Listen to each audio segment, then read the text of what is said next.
दोस्तों, आज की इस वीडियो में आपका फिर से स्वागत है। आज की इस वीडियो में करेंगे बीईसीसी 103 के इकाई 5 को। ठीक है दोस्तों, हमारी इकाई का नाम है मुद्रा की मांग। ठीक है, आज हम इस इकाई के टॉपिक नंबर 3 को समझेंगे, जो कि है मुद्रा का परिमाण सिद्धांत, कैम्ब्रिज दृष्टिकोण। ठीक है, चलिए टॉपिक को शुरू करते हैं। मुद्रा परिमाण सिद्धांत के एक प्रकार को कैम्ब्रिज अर्थशास्त्रियों मार्शल तथा पीगू के नाम पर कैम्ब्रिज दृष्टिकोण कहा गया है। ठीक है, इन्होंने प्रदर्शित किया था कि मुद्रा की मात्रा और समग्र कीमत स्तर के मध्य एक अनुपातिक संबंध होता है।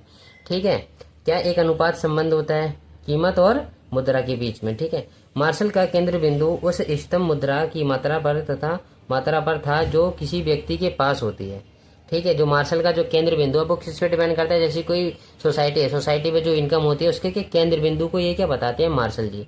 ठीक है, लोग अपने सौदों की आवश्यकताओं तथा पूर्वापाई उद्देश्यों को पूरा करने के लिए मुद्रा रखते हैं। ठीक है, और मुद्रा लोग अपने पास क्यों रखते हैं, ताकि अपनी जो भविष्य की नीड है उनको पूरा कर सकें और जो वर्तमान की चीजें उनको पूरा कर सकें। ठीक है, लेकिन नकद रखी गई मुद्रा की आय में कमी के रूप में एक अवसर लागत होती है। ठीक है, यदि मुद्रा को बॉन्ड जैसी परिसंपत्तियों के रूप में निवेशित किया जाता है तो ब्याज अर्जित करती है। जैसे क्या है कि आपके पास आय क्या ज्यादा है, ठीक है, इनकम ज्यादा है आपकी, तो क्या करोगे आपकी उसे ना कहीं पर ऐसी जगह इन्वेस्ट कर दो कि जहां से आपको कुछ राशि मिलने लगेगी ब्याज के रूप में। ठीक है, निवेश कर दिया आपने। ठीक है, उस तरह से। ठीक है, और आगे देखते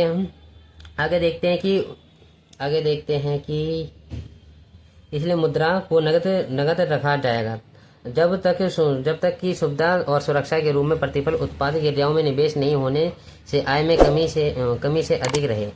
लोगों के द्वारा रखी गई मुद्रा की इष्टतम मात्रा क्या है। इन कैम्ब्रिज अर्थशास्त्रियों ने माना है कि वास्तविक मुद्रा कोष की मांग का अनुपात अर्थात यानी M बराबर P इंटू D बराबर में K बाई। ठीक है दोस्तों, अब आगे देखते हैं, इनके वैल्यू समझते हैं क्या होते हैं।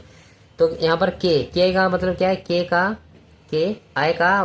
आय का वह अंश प्रभाग है। ठीक है, प्रभाग है जिससे लोग नगद शेष के रूप में रखना चाहते हैं। ठीक है, नगद के रूप में रखना चाहते हैं किसको, उसको हम क्या बोलेंगे, जो लोग नगद में मुद्रा रखते हैं उसको हम बोलेंगे के।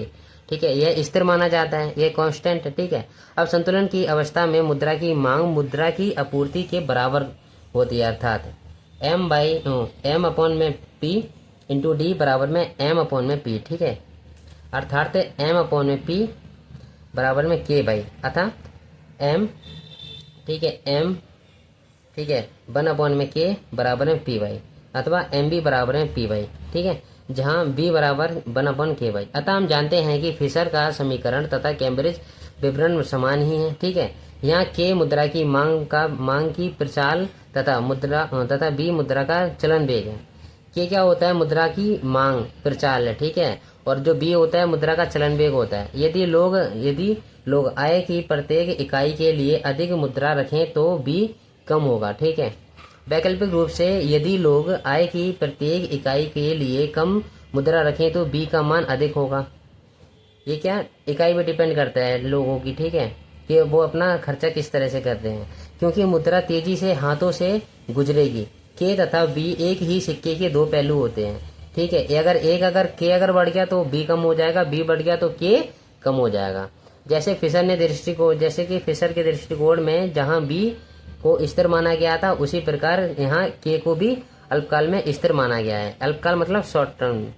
उपरोक्त चर्चा मुद्रा परिमाण सिद्धांत के फिशर के दृष्टिकोण तथा कैम्ब्रिज दृष्टिकोण के बीच समानताएं दर्शाती है। ठीक है दोस्तों, दोनों क्या एक ही चीज को बताते हैं। अब आगे देखते हैं, दोनों दृष्टिकोण समान निष्कर्ष पर पहुंचते हैं।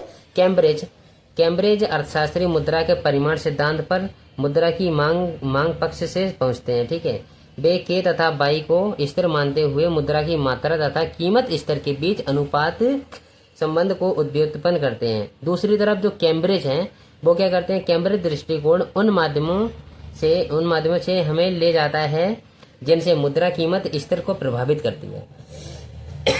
सॉरी, मान लें कि मुद्रा की मात्रा दुगनी हो जाती है तो इसके परिणाम स्वरूप मुद्रा की आपूर्ति मांग से अधिक हो जाएगी। क्या हो जाएगी, अधिक हो जाएगी।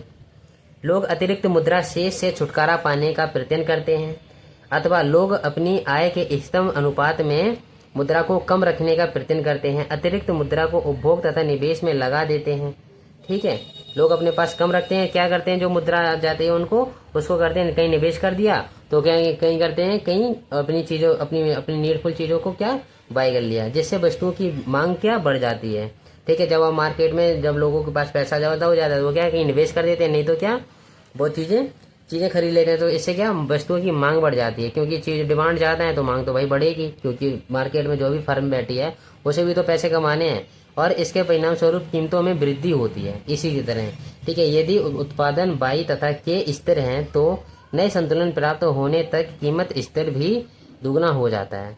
ठीक है दोस्तों, इस बिंदु पर मौद्रिक आय पी बाई तथा मुद्रा की मांग दुगनी हो जाती है। ठीक है दोस्तों, तो ये वाला टॉपिक आपका यहीं पर समाप्त होता है। जो टॉपिक नंबर 4 है हम ये अगली वीडियो में समझेंगे। ठीक है, तो वीडियो अच्छी लगी हो तो वीडियो को लाइक, चैनल को सब्सक्राइब करना ना भूलें। चलिए मिलते हैं किसी अगली वीडियो में, तब तक के लिए जय हिंद, वंदे मातरम।